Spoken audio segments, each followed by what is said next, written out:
Hey, coaches, welcome to this afternoon's 10-minute clinic where we had DeMatha High School head coach or offensive coordinator Steve Crounse. He's going to give us a quick clinic on the popular mesh concept. So, Coach Crounse, it's all you, man. All right. Thank you, Doug. I appreciate Football Scoop and letting me talk some ball. I'm been coaching for 27 years. I was a head coach at Patuxent and Northern High School in Southern Maryland and just took the OC job at DeMatha. So I'm going to go through this quick. I may not get through everything that I have in this presentation, but you guys can email me or text me and I can send out the PowerPoint and send you cut-ups. We view mesh as an extension of our run game. We had a sophomore quarterback. We've had young quarterbacks. We wanted to make the keys and the progression simple. Make sure we had easy access throws. We wanted answers for defenses, man and zone. And the big thing for us is it got our back involved, and he became a primary receiver instead of a check down in our mesh concept. So I know from speaking and from doing this presentation this offseason, a lot of guys heads explode when you start talking about the running back being the number one key. But for us, it allowed us to get, our quarterback got the ball out of his hands. It was, it had built-in hots. And then we tagged this concept to build in shot plays. So this is really an under zone kind of a concept for us. We're trying to take short throws and turn them into big plays. And when I get to some of the film clips, you guys will understand where we were coming from. But like I said, it's a little different, but it allows us, we pretty much do it out of 2x2, mostly compressed, and we do it out of bunch 3x1. And like I said, with our mesh, we had built-in triangle reads, we had horizontal stretch reads, and built-in hots.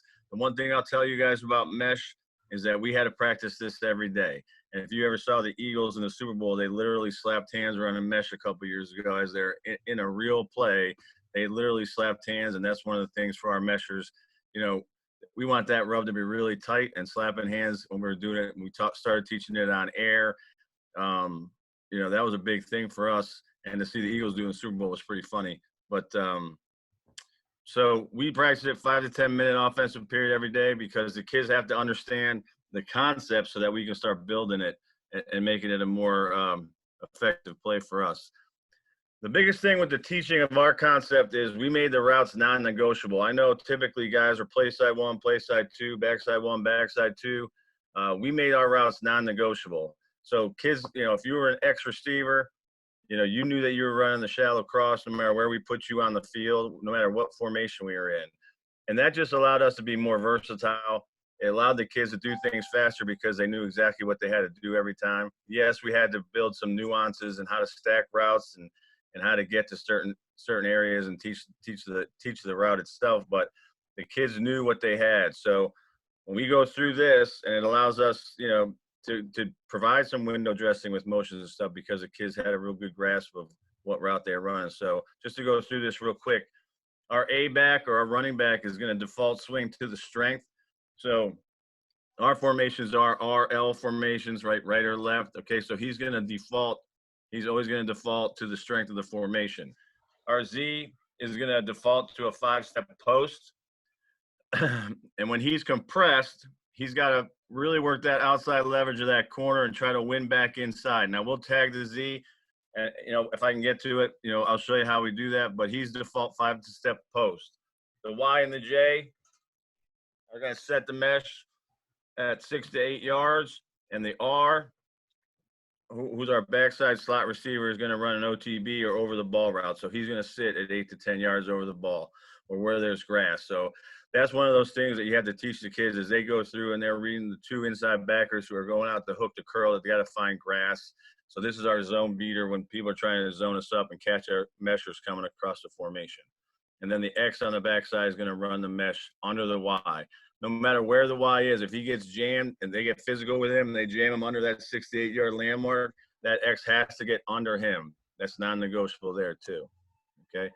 So as we build a concept, okay, we're going to use the compressed formations. Our tags are nasty, brings both guys in. Our landmark for that usually is the inside man is 5 yards from the offensive tackle. So that's our 2x2 out of 10.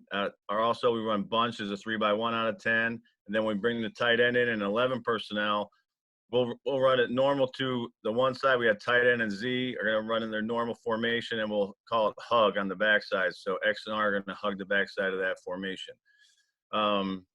11 personnel is just flex trips with the tight end inside. And we actually ran it out of 12 personnel, but we only did it one game, and that was kind of a game plan type of thing, but it can be done.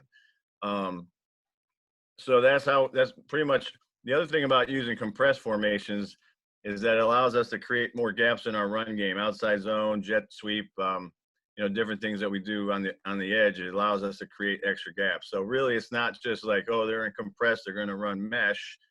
We do everything. I would say 50-60% of our sets are compressed formation sets. Motions that you can use push motion with the back, pushing them out to the side. We use quick in motions to get to a stack set. If we want to line up normal, we're always going to bring them back to a compressed, and then we're going to motion across the formation to window dress that. So here's some of the formations. Some of you guys probably have seen this stuff before. This is our nasty set 2x2. This is what we call hug. Okay, we're going to hug the backside of that out of 11. We're going to bunch it. This is Ricky bunch.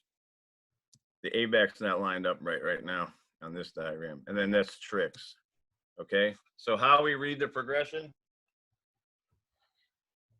The quarterback's going to identify who the flat defender is, or he's going to identify which linebacker is responsible for the A-back. That's his pre-snap. Now, we do a lot of that in pregame and game planning. But he's going to identify who that kid is. And if he's open, he's going to take that right now. Okay, now what we've run into is people try to cloud us.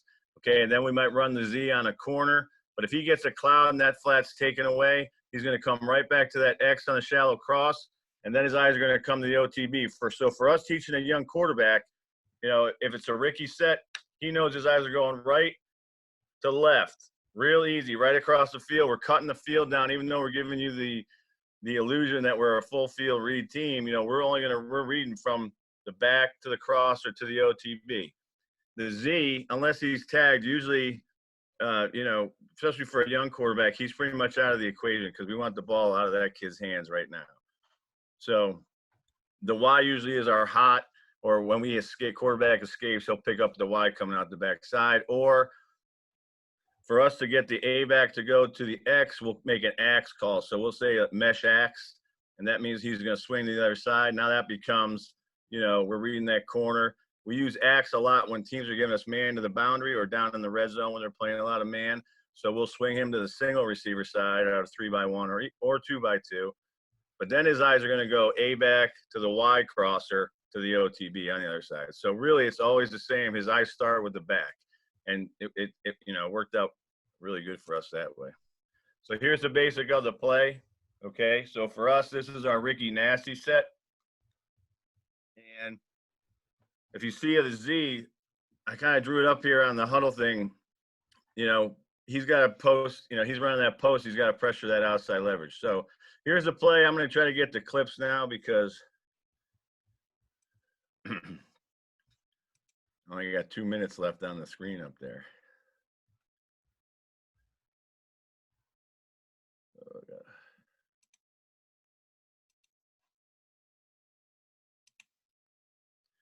You see that, Doug? All right. Okay, so if you're watching right now, they're a man team. They got their eyes on R2, right? This kid's head up trying to jam this kid on the line. We see that a ton. Okay, so that means the quarterback just logically is going to go to this inside backer for that key.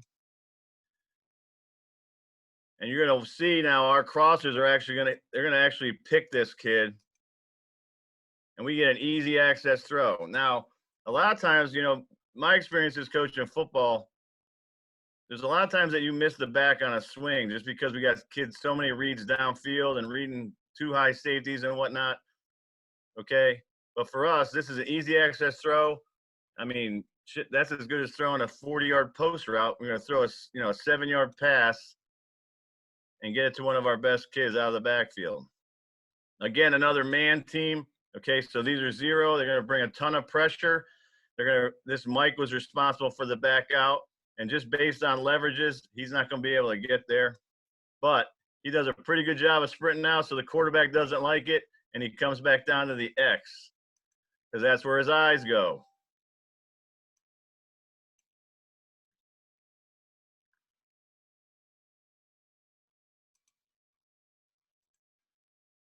So easy pitch and catch. Again, another, like, I'd say it's about an 8-yard throw. Kid does a good job of turning upfield.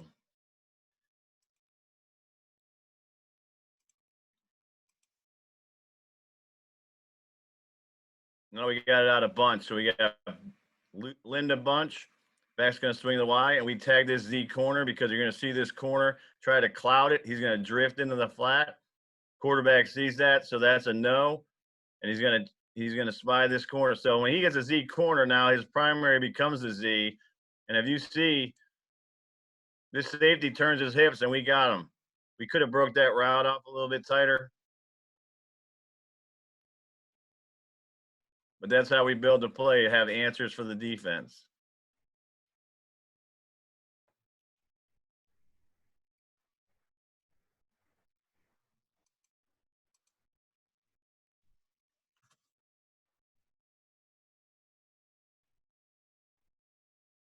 Okay, same thing, nasty tag. Now we're going to use push motion. So we're in pistol here. We're going to push this back out because, that's going to give us a pre-snap identifier. They're in 0. No one's on the back. There's no way this defense didn't recognize that, they got to push, they got to pull the string on those linebackers and get better leverage out there. So we took advantage of that. Now, at first I thought this corner might go out, but he turned his hips and started running with number 1 over there. So just us pushing him out, gave the quarterback easy access throw, big gain.